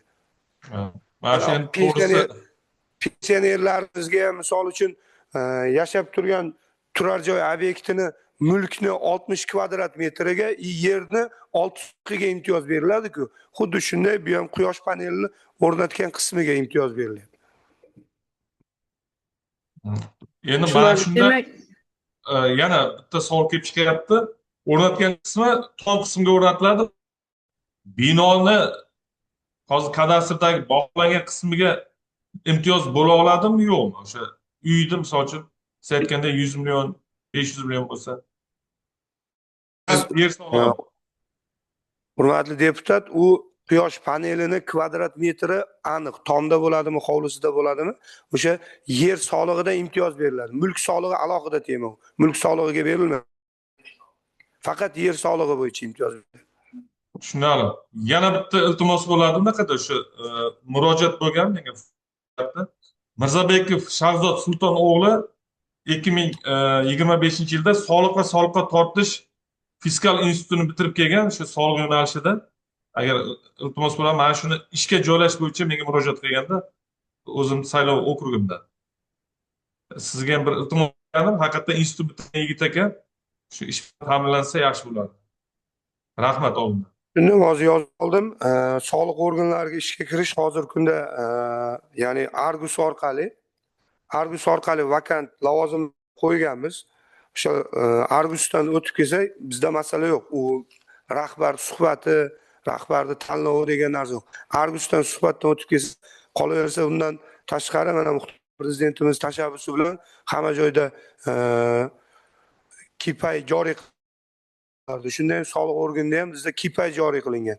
Ya'ni o'sha KPI talablarida mos ravishda ishlab ketsa, bizda e'tiroz yo'q. Rahmat. Rahmat. Bormi yana savollar? Yetarlimi? Rahmat, Suhrob To'rabekovich. Agar boshqa savollar, fikrlar bo'lmasa, hammanglarda qo'linglarda qarorlar turibdi. Rozi bo'lsanglar, tasdiqlashingizni so'rayman. Qarshi? Yo'q. Betaraflar? Yo'q. Rahmat. Qaror tasdiqlandi. Rahmat, Suhrob To'rabekovich. Gapingiz bormi? Hokimiyatni qo'shimcha tariq hurmatli deputatlarimizni bir nima deydi, jadallikka chaqirmoqchiman. Soliq rahbari sifatida. Mana tuman shaharlarimizda biz o'zimiz yetib bora olmayapmiz. Tuman shaharda mahallalarda soliq inspektorlarimiz borda. Shunday holatlar bo'layaptiki, mana pastga tushib yurdikda rahbarimiz ham kecha mana Xovosda yurdik, Sayxunobodda yuryapmiz. Ko'p fuqarolarimizda norozilik bo'lyapti, ya'ni savdo obyektlarida spirtli ichimliklar sotilyapti. Bayram arafasida boshqa deyapti-da. Shuni bizda soliq organida adolatli narsa o'rnatilgan, ya'ni men rahbar sifatida birinchi litso sifatida qilgan taqdirimda ham murojaat bo'lmasa savdo vakolatim yo'q-da. O'shaning uchun hurmatli deputatlar, o'sha murojaatlar agar bo'ladigan bo'lsa, o'sha soliq hamkor orqali to'g'ridan to'g'ri qilsa, даже fuqarolarimiz shu darajaga kelyapti. Ishxonaga kelib menga murojaat qilyapti-da, uni men murojaatiga asosan tekshirish o'tkazish vakolatim yo'q. Ya'ni ombudsman degan tashkilot bor, bilasizlar, tadbirkor biznes ombudsman. Ombudsman ruxsat bersa men tekshira olmayman. O'shaning uchun shu xalqimizda ham ko'p joylarga chiqib o'rgatyapmiz. Ya'ni o'sha ochiq muloqotlarda telefonda o'sha mobil ilova orqali yubor murojaatingni deb. U yuborilgan murojaat hammasi sir saqlanadi. Fuqarolarimizni shu anosida ko'proq jadallashtirib berishga yordam berishini so'raymiz. Rahmat. Rahmat sizga. Marhamat. Aytdingiz, hozir har bir magazinlarda tamaki mahsuloti bor. Shu o'zida mana sotilayotgan mahsulotlarni nomenklaturasi bor-ku. Misol uchun mana hozir qaysi magazinga borsangiz tamaki mahsuloti bor. Uni litsenziyasi yo'q-ku. To'g'rimi? Mana araq shuni. Bu ertaga mana vinozavodlar chiqaryapti. Ular ham uni realizatsiya qilish kerak-ku. Mana oddiy desak bitta har bir mana tumanlarda ham bitta spirtli ichimlik magazin do'koni bor. Boshqa hech joyda haq sotishga yo'q. Lekin har bir tadbir magazinda xohlaysizmi, xohlamaysizmi bor narsa. Yashirib sotilyapti. Shunga bir ta'sir chorasi ko'rish mumkin. Bu deputatlar borib aytish mumkin. Mana sotasan deb faqat soliqchingizga aytamiz biz. Boshqa anondaqa vakolatimiz yo'q. Ichki ishlarga borib aytish anondaqamiz yo'q. Aytsak ham olib tashlash mumkin. Lekin yana ertangi kuni ham yana shu takror shu sotilaveradi-ku. Rahmat. Sanaga men sizni e'tirozingizni bilib turib, shu e'tirozga nisbatan men sizlarga ol bo'laylik birgalikda deb. Boyaga aytganini og'riqli dard deydi-ku, to'g'ridan to'g'ri misol uchun mana men ham yuribman, ko'zim bilan ko'rib turibman. Uni aforum qilib olishim uchun vakolat yo'q qo'limda. Bu to'g'ri, tadbirkorni misol uchun birinchi ogohlantiramiz. Ogohlantiryapmiz. Va keyingi safar birinchi safar kelib Suhrob savdo do'konida turgan bo'lsa, Suhrobni ogohlantirgan bo'lsak, keyingi safar shu buyruq bilan kelsangiz, u yerda Suhrobni ukasi turgan bo'ladi. Shunaqa holatlar bo'ldi, sudda material sinib ketdi. Lekin savdo obyekti bitta, tadbirkorlik subyekti. Sen tadbirkorlik subyektini Suhrob degan ish boshiga bergan ekansiz, ogohlantirishdi. Lekin tadbir jarayonida Suhrob emas, ukasi palonchi ekan. Nimaga bunga ogohlantirish bermagansan deb sudlar tomonidan даже material bekor bo'lib ketdi. To'g'ri, bugungi kunda misol uchun tadbirkorni qo'llab-quvvatlayapmiz. Lekin muhtaram prezidentimizni soliqchi tadbirkorga ko'makchi deyapti. Faqat insofli degan joyi bor-da. 5 qo'l baravar emas. Tadbirkorlarimiz ham imkoniyat berilgan sari buni bo'lib ketyapti.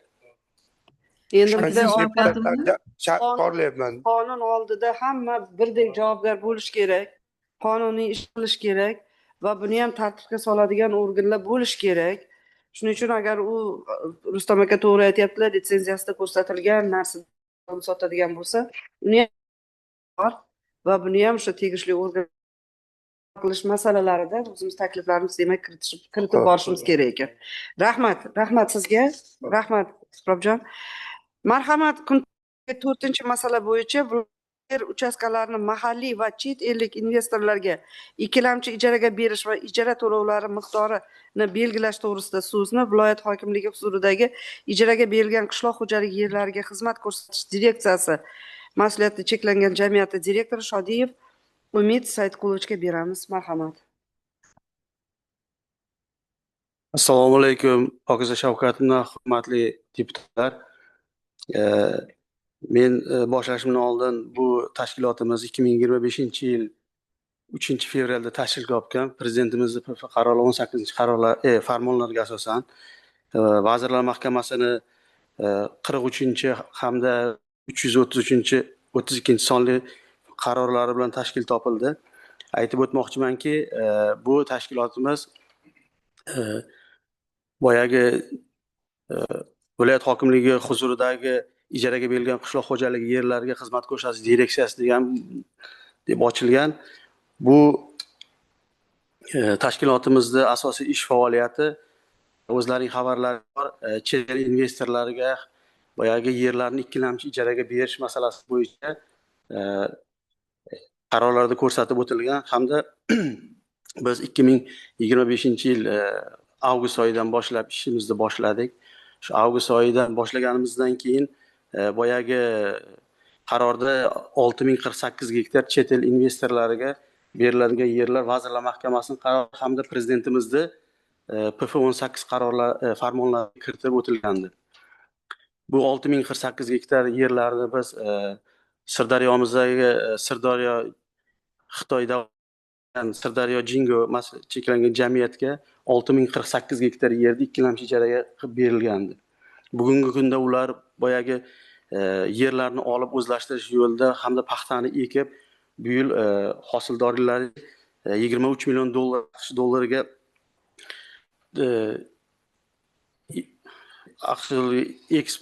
AQSh dollari hisobida boyagi topishdi. 276 million byudjetga bundan foyda keltirildi. Aytmoqchimanki, kecha prezidentimiz dekabr oylarida kelganlarida 16 dekabrda 307-sonli qarorlarida ko'rsatib yana 8385 gektar yer investorlarga va ikkilamchi ijara shartnomasi asosida berilishi ko'rsatib o'tilgan. Hamda boyagi xalq deputatlari sessiyasida ko'rib chiqilib bu masala ikkilamchi ijaraga berish ko'rsatilgan. Shunga hozirgi kunda bugungi kunda boyagi yer hammasi yaylov yerlar. Bu yaylov yerlar o'zlashtirib o'zlaring xabarlaring bor. Viloyatimizda mana Xovos tumanida, Mirzobod tumanida, boyagi Bayovut tumanlarida ko'p yillardan beri aborotdan chiqib ketgan, foydalanmay turgan yaylov yerlarimiz juda ko'p edi. Shu yerlarni, shu daqangi og'ir yerlarni berish maqsadda boyagi xorijiy investorlar, shunaqangi og'ir yerlar, boyagi ishlab turgan yaxshi boshqa emas, boyagi og'ir yerlarni berish taklif qilingandi. Shunga boyagi kiritganimiz sessiyaga boyagi 3 ta ilovamizda ko'rsatib o'tilgan boyagi xorijiy investor Bayovut tumanida, Mirzobodda, Xovosda pakontorim hammasi ko'rsatilgan. Ularning egalari bo'lganda, demak, ikkilamchi deganingiz uchun shunday? Yo'q, bular yaylovlar bo'lgan. Yaylov yerlar tashlandi. Zarmishlik yillarda oldin boyagi anondan chiqib ketgan. Ikkilamchi degan Hokimlik balansida bo'lgan, zaxirada bo'lgan. Hokimlik balansida zaxirada bo'lgan. O'sha yerlarni o'rganib chiqilib, boyagi kadastr palatasi, Uzdavr loyiha, boshqa hammasi ko'rib chiqib, keyin boyagi takliflarni prezidentning qaroriga kiritilgandi. Shu yil xudo xolasa mana o'tgan yil 6048 gektar yer berilgan bo'lsa, xabaring ham bor, mana jingo paxtalar ekildi, tomchilatish, sug'orish qilib, boyagi ekkanda ham oldin bizda kultivatsiya qilinsin, boshqa qilinsin. Hozirgi kunda bir marta texnika ekishga kiradi, ikkinchi marta mana viloyat hokimimiz ham aytadilar, ikkinchi marta faqat terishga kiriladi. Unga boyagiday ortiqcha xarajatlar bo'lmaydi. Boyagi xarajatlar juda qisqa bo'ladi. Shularni hammasini hisobga olgan holda boyagiday o'tgan yil 6000 gektar berilgan bo'lsa, bu yil xorijiy investorlarga 8385 gektar berilyapti. Qarorda ko'rsatib qo'ygan ilovalarda ham hammasi ko'rsatib qo'ygan, qo'llaringga broshuralarga berilganmiz. Shu boyagi Xitoyli investorlar 25 yilgacha beramiz. Har yili cho'zib berish sharti bilan. Misol uchun birdaniga 25 har yoqda qarorda yozib qo'yilgan, ko'rsatib qo'yilganki, ertaga ular uchun yerlarni olib borib o'rganishimiz kerak. Yoqda haqiqatan boyagi asosan ekilyaptimi, ekinlar qilinyaptimi, ishlanyaptimi yoki bo'lmasam boyagi nima deydi? Fermerlar ularga paxta sotishi mumkin. Paxta rejasi misol uchun shuncha olish kerak bo'lsa, misol uchun 3000 tonna. Misol uchun 3000 tonna mana paxtam degan bilan, lekin biz bergan aborotdan chiqib ketgan yerlardan foydalanyaptimi ular? Mana shularni o'zlashtiryaptimi? Nima qilinyapti degan maqsadda boyagi hammasi qilingan. 3 yil ichida respublika byudjetiga deyilgandi, 57 milliard respublika byudjetiga deyilgandi. Prezidentimiz kelganlarda, mana dekabr oyida kelganlarda boyagi 57 milliard 3 ga bo'linib to'lanish kerak edi, 19 milliarddan. O'shani bizni viloyatimizga, byudjetimizda qoladigan qilib qarorlarda belgilab ketdilar. Shuning uchun boyagiday hozir soliqimizni boshlig'i ham aytdilar, 0.95%. Yer soliqlarini, yer solig'i bizda direksiya tomonidan to'lanadi. 0.95 to'lagandik. Mana hozir solig'imizni boshlig'i ham aytdi, 0.95 dan 1.2 gacha dedi. Biz ikkinchi ilovada ham ko'rsatib qo'yganmiz, boyagiday yer solig'i 1 Yer solig'ini ham biz to'laymiz. Chunki sababi yer bizniki. Ikkilamchi ularga ijaraga berganligimiz sababli yer solig'ini biz to'laymiz. Ular bizga boyagi direksiyaga nima deydi? Ikkilamchi shartnoma asosida mablag'larni to'lab berishadi o'z vaqtida. Mana soliq to'lovchi sifatida sizlar shunday.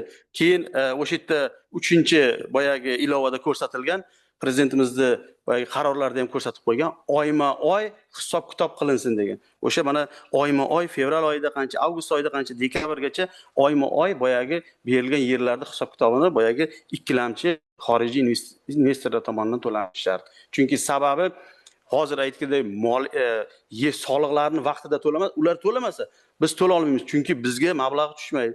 Ular to'lab bergandan keyin oyma-oy boyagi soliqlar vaqtida to'lanadi. Endi o'zlaring bilasizlar, qolgani hammasi boyagi pensiyaga, boshqaga yo'naltirilgan soliq anosidan.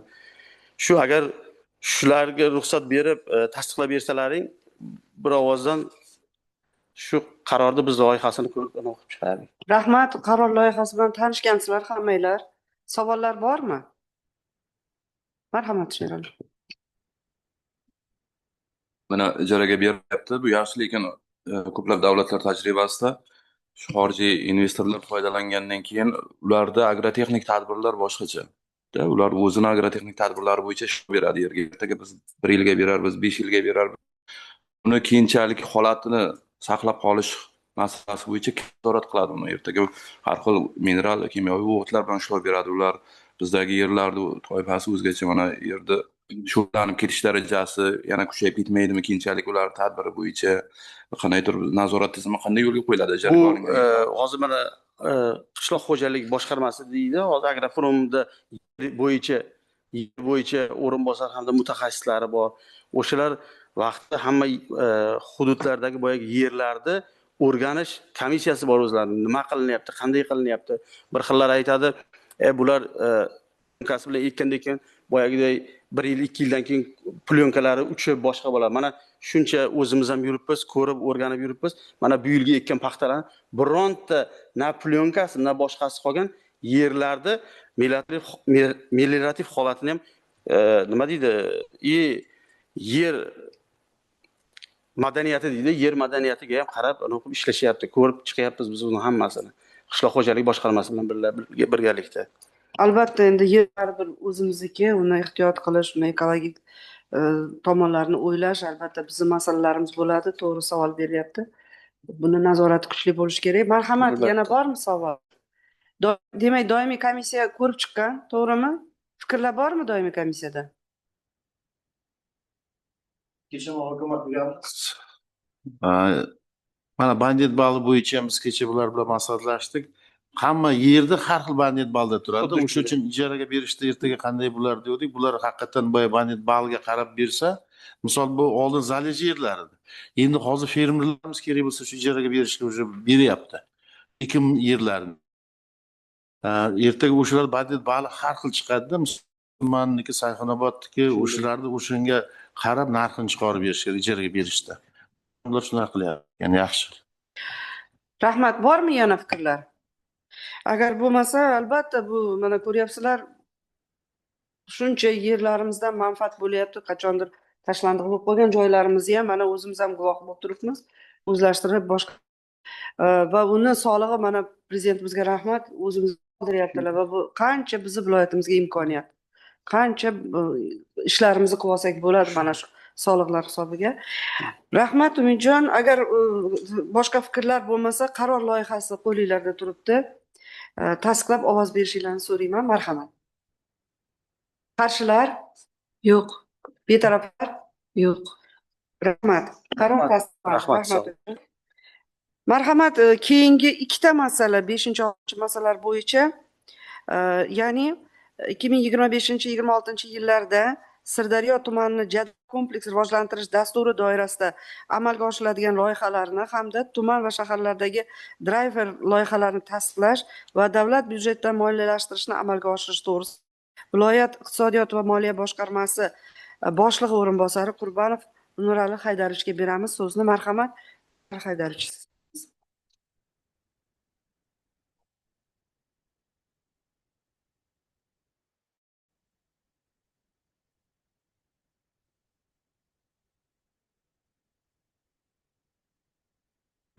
Demak, kun tartibidagi masala bo'yicha, demak, zarur tajribasi asosidagi driver loyihalari bo'yicha qisqacha to'xtalib o'taman.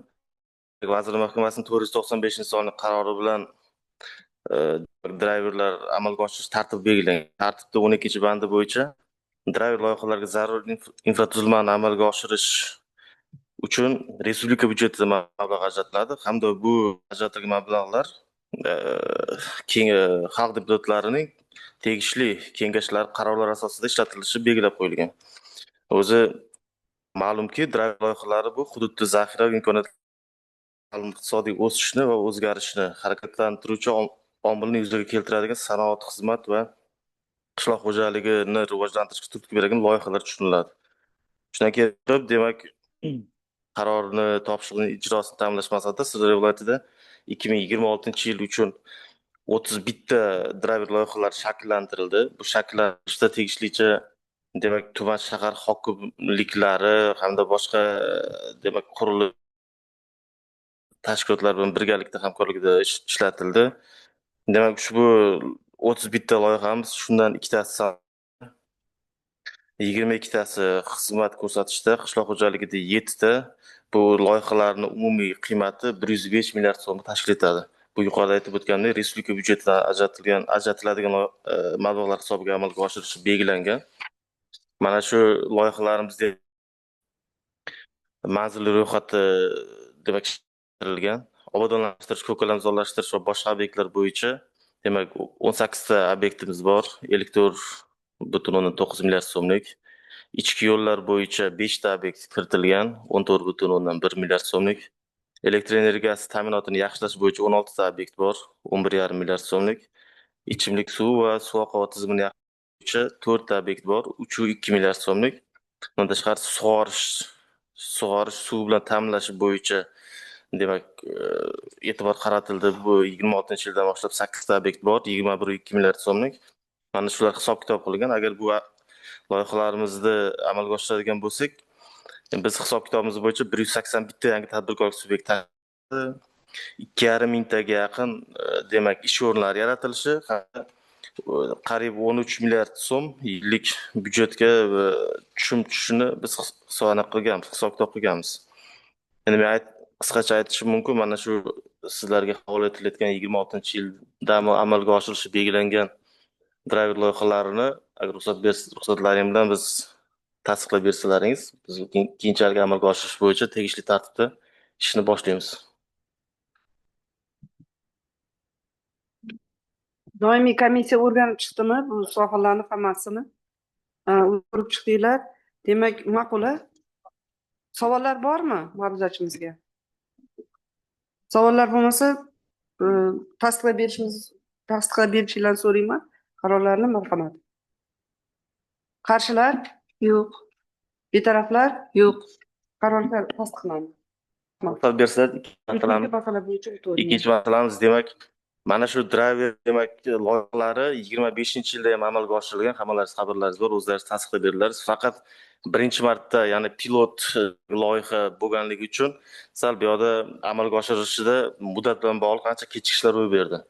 Ya'ni 25-yilga ajratilgan mablag'larimizdan driver bo'yicha o'zi umumiy 8 milliard so'm ajratilgan edi viloyat bo'yicha. Ana shundan 8,3 milliard so'mlik bajarilgan ishlari demak bajarilmadi, ya'ni bajarilishi yakuniga yetmadi 25-yil davomida.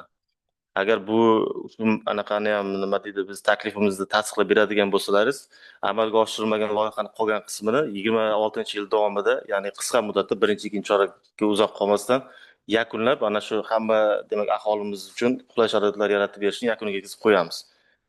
Buni ham demak ro'yxati berilgan. ha. loyihalar berilgan. Doimiy komissiya ko'rganmi buni? Komissiya Bormi fikrlar, marhamat? Qo'shimchalar, boshqalar? Shularni aytib bering, endi doimiy komissiya ko'rgan bo'lsa ham o'zingiz aytib kecha bering. ham aytgandik buni qilib beradi deb.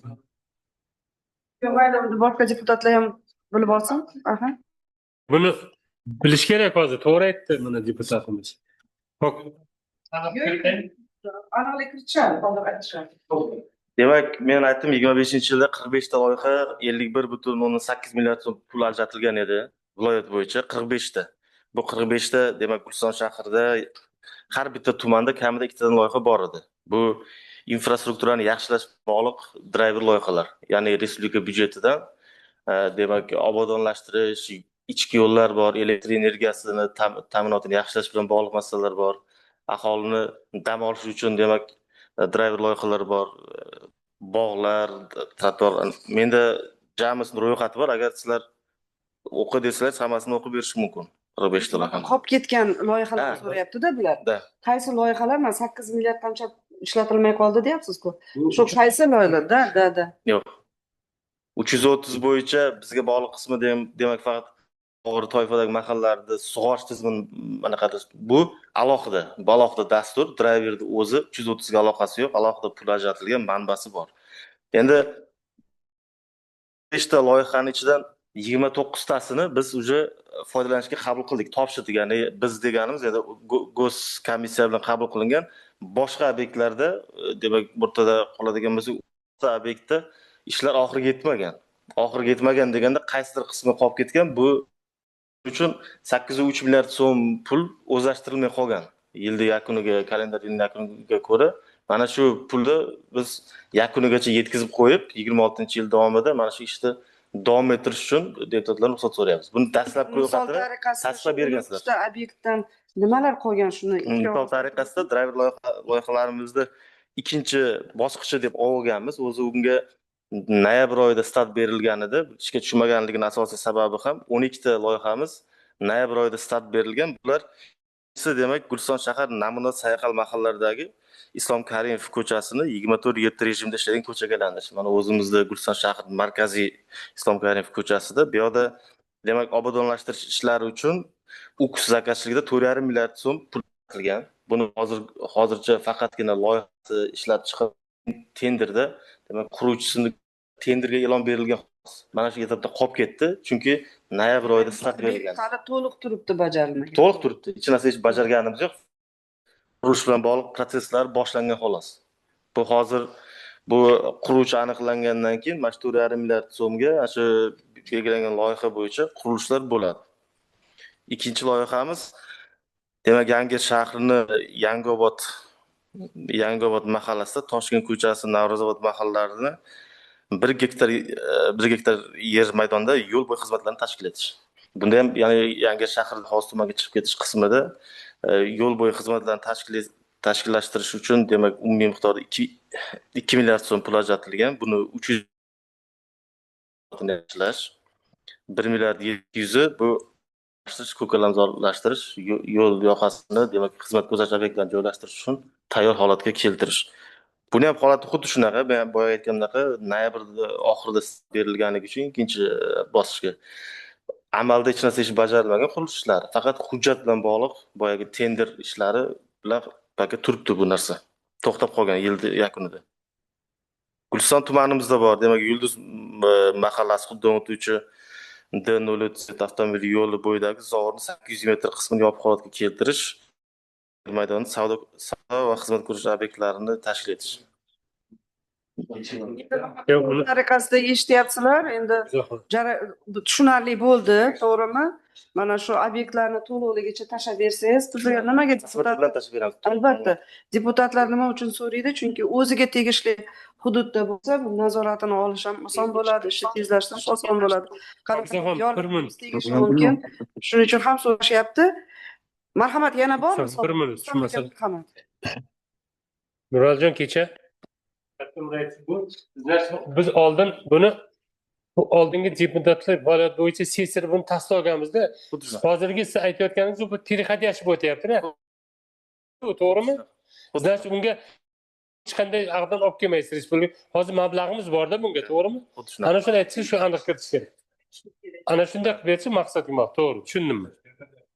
Keyin qadashib o'tadi-da obyekt, to'g'rimi? Bu pilot loyiha bo'lganda 25-yilda birinchi marta bo'lganligi uchun bu ko'p anaqa masalalar bilan kech boshlanganda. O'shaning uchun kerak qadashalik ruxsat bersalaring davom ettiriladi. Значит, bu loyihalar qilindi. Bugundan ertaga значит birinchi kvartal hisobidan keyin mablag'lar hisoblanish amalga oshiriladi.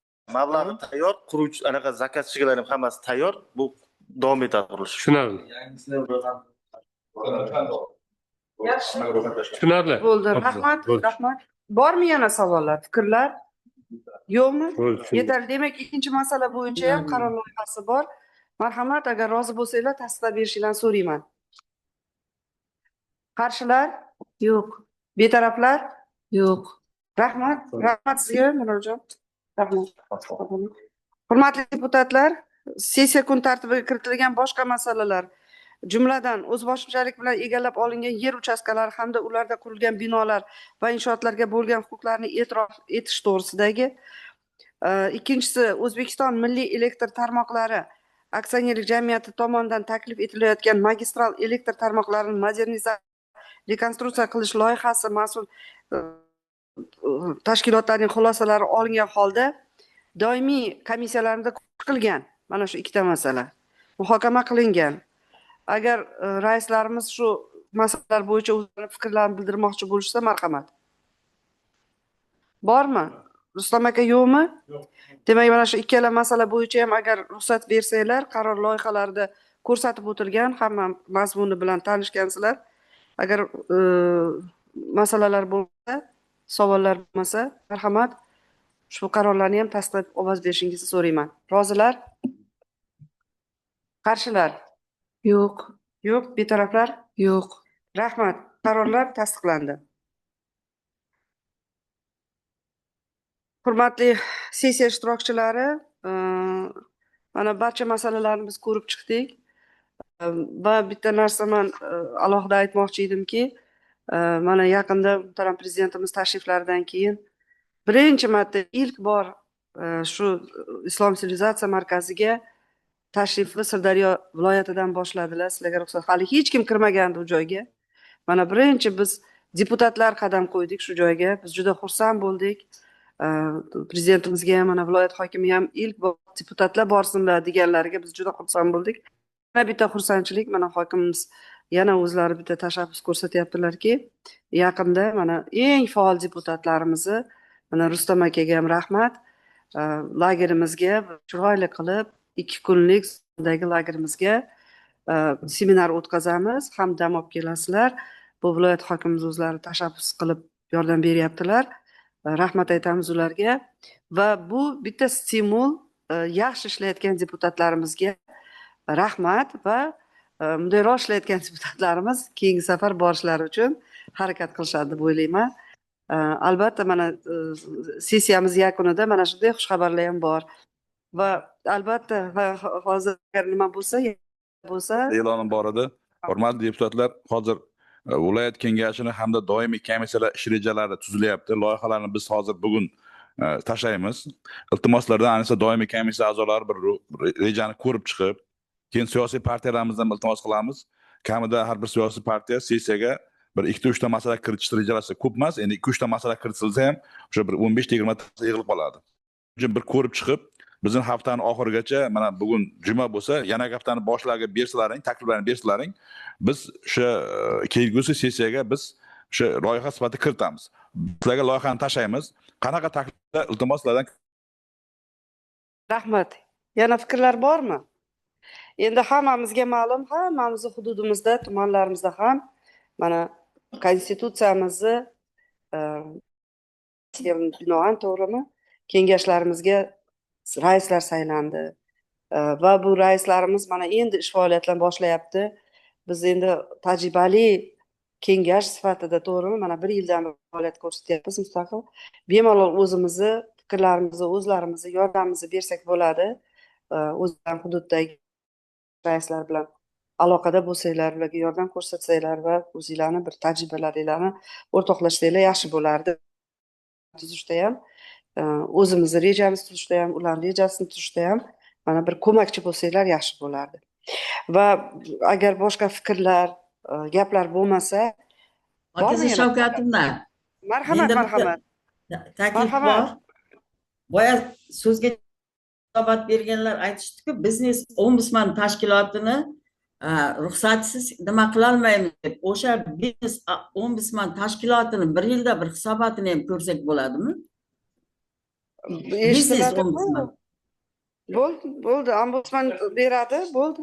Eshitamiz. Chunki mana bog'chalar o'tib yotdi-ku, 27-yil bunda, bu yil tugayapti deb nodavlat tashkilotlar 27-yilda bunday qilyapmiz, noto'g'ri gap. Shuning uchun shu biznes ombudsman tashkilotini ruxsatsiz kirib ham bo'lmaydi ularga. Ombudsman emas, biznes ombudsman tashkiloti. Yaxshi, bu mana rejaga kiritishga bitta sizni taklifingiz. Rahmat. Mana bizni rejamizga kiritishga bitta taklifingiz. Rahmat. Yana bormi takliflar? Hurmat, bugungi sessiyamizda faol ishtirok etganinglar uchun hamma deputatlarimizga, tashkilot vakillariga, hammalariga rahmat. Shuning bilan Xalq deputatlari viloyat kengashining navbatdagi 28-sessiyasini yopiq deb e'lon qilaman. E'tiboringlar uchun rahmat, sog' bo'linglar. Rahmat.